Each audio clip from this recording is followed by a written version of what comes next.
Someone asks you for a favor. Instantly, your stomach ties itself into a knot. Your schedule is already overflowing, you're exhausted, and every single fiber of your body is screaming at you to say no. But before your conscious brain can hit the brakes, the words are already out of your mouth. Sure, no problem. I can totally do that. Just like that, you've sacrificed your entire weekend, your personal energy, and your peace of mind, all to avoid 3 seconds of potential interpersonal awkwardness. Psychologists identify this behavior as a survival mechanism called fawning, a physiological reflex triggered by the threat of conflict. You are probably already familiar with the standard biological stress responses: fight, flight, and freeze.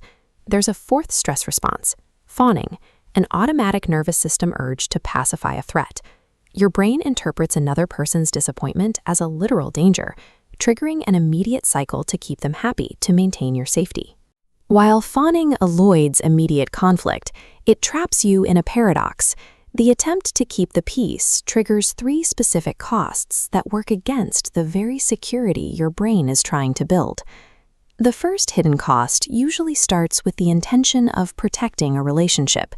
You say yes to something you don't want to do to keep the other person happy.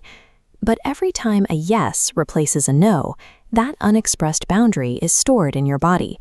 Over time, that unvoiced boundary turns into a toxic bitterness directed at the very people you are trying to accommodate.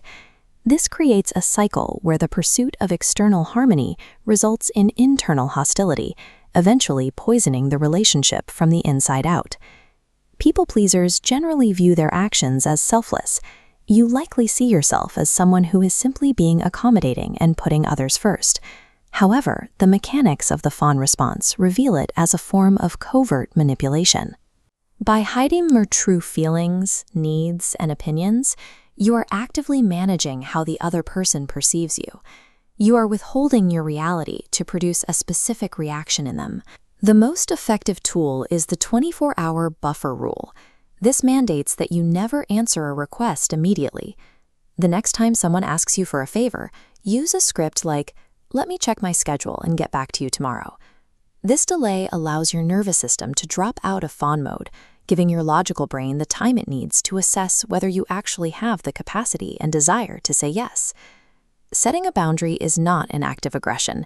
It is an invitation for the world to finally love the real you, rather than a comfortable illusion.